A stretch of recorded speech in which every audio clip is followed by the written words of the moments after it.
Neil Young is a man who built his entire reputation on raw, unguarded honesty. A guy and a guitar. No filters, no frills. So naturally, what did he do in 1982? He strapped a vocoder to his voice and made an album where you literally cannot understand a single word he's singing. 6 out of 9 tracks. Deliberately unintelligible. His label, Geffen, was so baffled, they actually sued him, not for breach of contract, but for making music that was unrepresentative of Neil Young.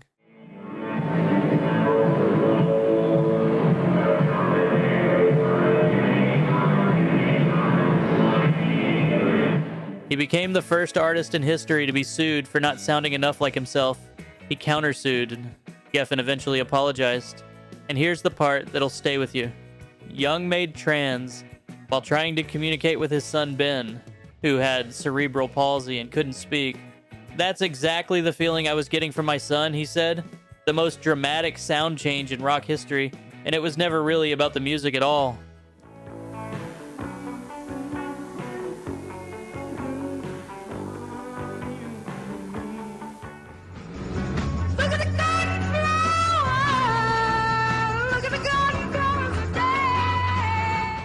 If you want a single data point proving the 1980s could absolutely destroy a band's soul, I give you this.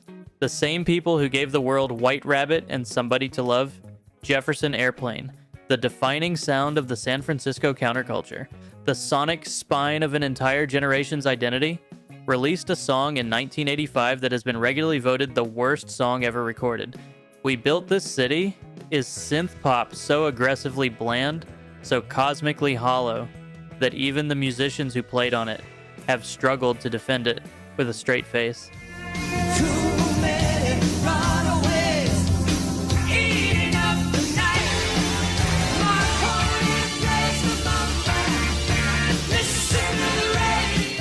The distance between Grace Slick soaring through White Rabbit in 1967 and that relentless chorus of We Built This City on Rock and Roll is so vast, it almost breaks your brain to actually measure.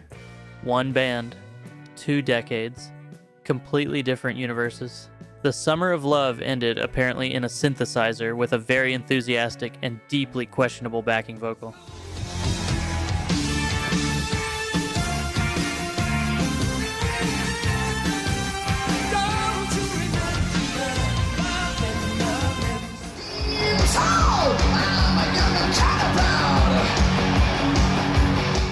Judas Priest were the self-appointed gatekeepers of pure, unapologized heavy metal. Rob Halford in Leather, twin guitar attack, every single riff built like a tank. And then came Turbo in 1986, and suddenly there were guitar synthesizers, polished production, and hooks that sounded suspiciously designed for MTV airplay rather than actual arenas.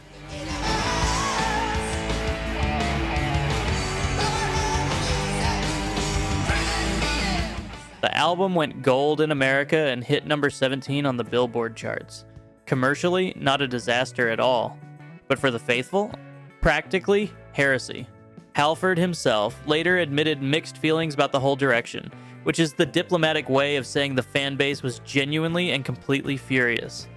Judas Priest had spent years carefully constructing their identity as the last line of defense against pop music, then wandered straight over the fence anyway. To their credit, they eventually course-corrected. But try explaining that to a metalhead in 1986 who'd press play expecting screaming for vengeance and got something he simply didn't recognize.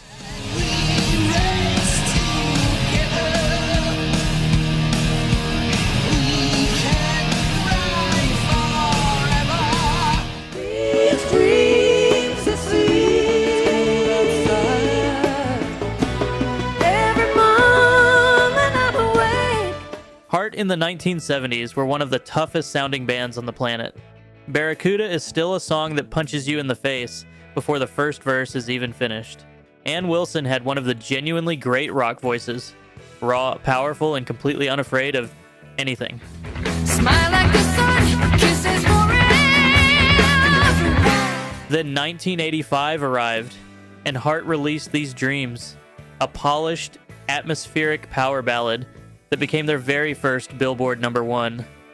Success, obviously, but the price was a complete identity reinvention. The Wilson sisters went from hard rock warriors to producers of slick, radio-friendly pop rock that bore almost no resemblance to what they'd built their name on. Anne herself has expressed complicated feelings about that whole period, knowing the hits were coming while watching the original sound slowly disappear. Fans who'd been there from the very beginning stood staring at the chart positions and quietly wondering when exactly their band had become something entirely different. The sweetest song is silence that I've heard. It's funny how your feet in dreams you never touch the earth. We used to share. Left me here believing. Yes, spent most of the 1970s making music that required a flowchart to follow, Close to the Edge, Fragile, and Tales from Topographic Oceans. Albums that were basically daring the listener to keep up. And then, in 1983, they handed production duties to Trevor Horn, and out came Owner of a Lonely Heart, a crisp, punchy, genuinely brilliant pop single that shot straight to #1 in America.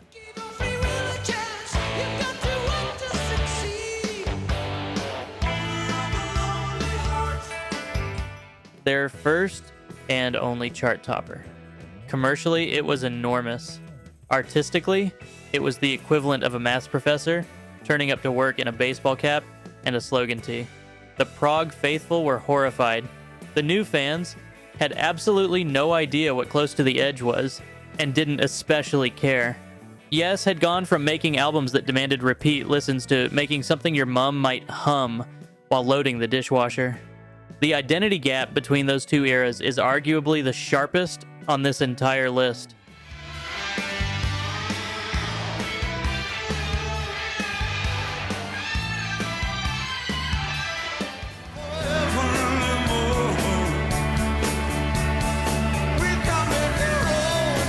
David Bowie had reinvented himself so many times by 1983 that fans genuinely thought they were prepared for absolutely anything. Ziggy Stardust, Thin White Duke, the Berlin Trilogy.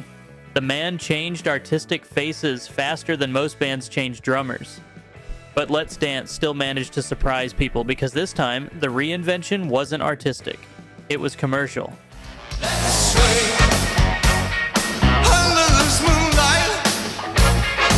Bowie hired Nile Rodgers, landed the biggest hit of his career, and then admitted years later it was his Phil Collins period. His own words, the follow-up albums flopped. Critics who'd spent years in awe of him went very quiet indeed. And Bowie spent the rest of the decade trying to claw back the credibility he'd deliberately traded away for chart positions. The fascinating twist is that Let's Dance is genuinely a great song. The problem was everything it represented. The moment the chameleon stopped changing for art and started changing for the charts.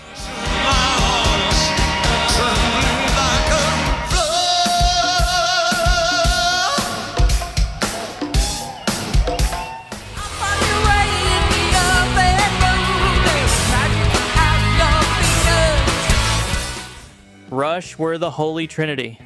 Lifeson's guitar, Lee's bass, Pert's drums, and for a huge chunk of their fan base, that triangle was genuinely sacred. The idea of replacing any part of it with synthesizers was unthinkable. And then came Signals in 1982, and suddenly keyboards were front and center, the guitar was pushed back, and Rush were making music that slotted neatly into radio rotations alongside bands they'd never previously been compared to.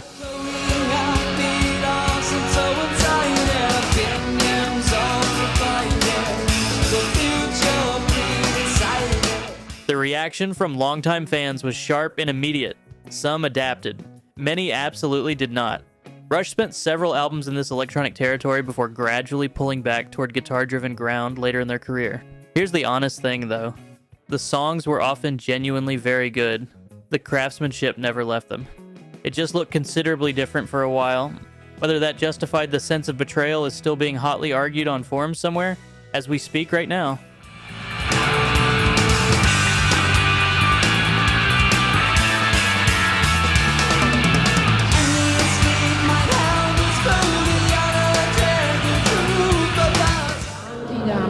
day, when the sun beats down and I lie on the bench, I can always hear them talk.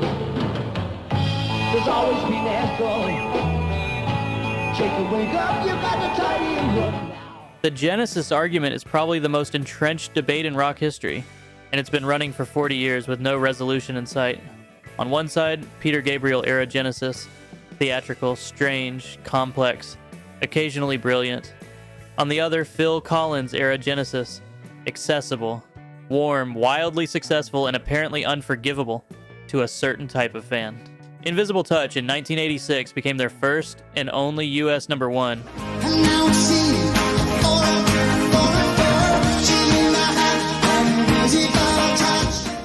The band sold arenas, and yet bring it up to a Gabriel era purist and watch the expression change.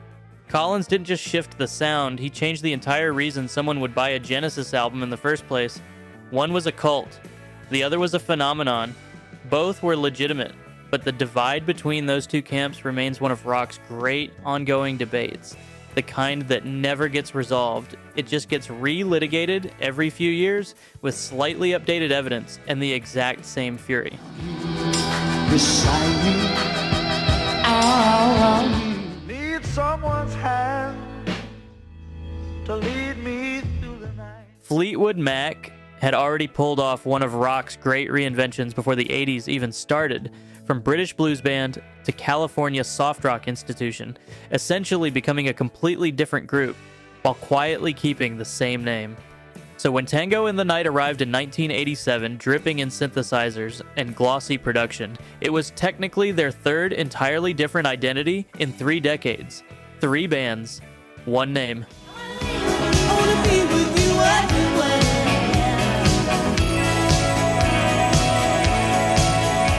Nicks and Buckingham writing songs that sounded purpose-built for radio and nothing else.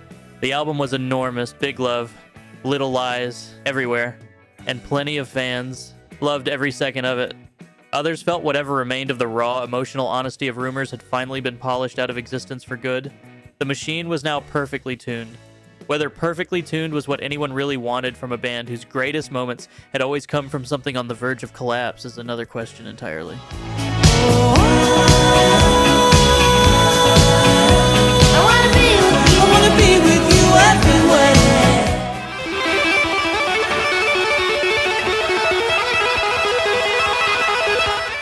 We arrive inevitably at Van Halen. Jump in 1984. Eddie Van Halen, widely regarded as the greatest rock guitarist alive. The man who rewrote the rulebook with Eruption. The two-handed tapping genius who made other guitarists genuinely want to quit playing entirely played a synthesizer on his most famous song, the one everyone knows. Jump, jump! Might as well jump! The one still turning up on every possible classic rock playlist decades later, and the guitar faithful never fully forgave him. To be fair, Eddie had been quietly messing with keyboards for years and never tried to hide it, but Jump made it completely unavoidable. The greatest guitarist of his generation, and his most iconic song had no signature guitar riff, just a keyboard hook that everyone immediately recognized. David Lee Roth was apparently unconvinced from the very beginning. He left the band the following year. Whether that departure was a coincidence is a matter of ongoing, deeply passionate, and completely unresolvable debate. You got to roll with the punches and get to what's real. And there you have it. 10 rock icons who looked at their sound, looked at the decade, and decided to take a sharp left turn. Some of them regretted it. Some of them got away with it. One of them got sued by his own record label for doing it. What do you think? Did any of them actually make the right call? Drop your take in the comments. I read every single one. And if classic rock runs through your veins like it does through mine, hit subscribe and let's keep this going. You got